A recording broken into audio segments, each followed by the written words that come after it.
So infrastructure as code. So that's maybe the underlying theme for the DevOps. Is this correct? Yeah. So infrastructure as code is like taking DevOps even further, right? So we've so far talked about code comes in, code gets tested, code gets built, code gets deployed, right? So that's the pipeline that we talked about. But like I was saying, the infrastructure engineers, their job is to sort of like make sure that things are scaling out when necessary. They can set up stacks in a particular, let's say, in a cloud, in a particular region of that cloud, and then they can also build a stack in another version of the cloud as well, or other region of the cloud as well. So if you start doing it through point and click, it will take you forever to build it, and it's human and it's error prone.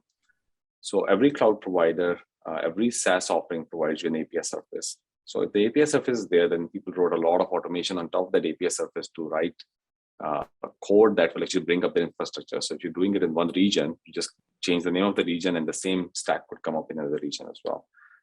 That has become even more programmable at this point and flexible, because there are high level abstractions in terms of simple languages, config-based languages that have been built that you don't even need to know there is an API call at the back end of it. So you define that as code, which code earlier used to be APIs. Now it's just basically defining some sort of a configuration file. And the configuration file gets compiled into those API calls that need to be made to bring up your VMs or bring up your load balancers and any other infrastructure component that you need to bring up, whichever region you want to bring it up in. So infrastructure as code is just that you define, it's an abstraction on top of the infrastructure that you're going to be using.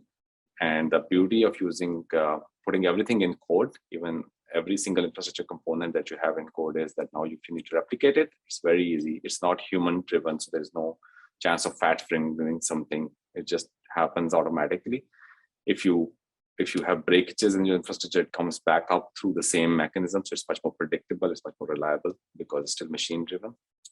So yeah, that's a fundamental concept that I think, again, DevOps is a concept, so I'm not going to go in there, but infrastructure engineers have almost all migrated towards managing all of their infrastructure through IAC rather than doing it through point and click at this point. So is IAC as fundamentally adopted, or is there's still hesitation, or there some companies are there or not there yet? So what's the IAC, sort of like?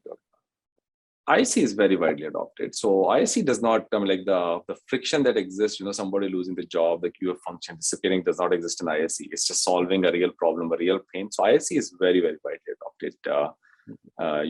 People are using different technologies for it. Like if somebody's on AWS, they're using CDK or CloudFormation. Other people are using Puppet or Chef or Ansible. There are different technologies. People prefer different technologies, but the concept itself is very widely adopted because solving a key pain, and it is removing misconfiguration from hitting production environments. The DevOps concept is much more disruptive because it actually it impacts different job families. There's a traditional way of doing things, and that needs to change. There's a cultural transformation that comes with it as well. IAC is much less controversial and much more widely adopted as a consequence. So for a startup guy, somebody who's actually just getting onto this journey, so IAC is a must. Like they should adopt it as soon as possible. Absolutely. There are no questions asked. It's actually faster. They're point and click, right? So it's faster than point and clicking at things. So there's no reason not to put in that investment.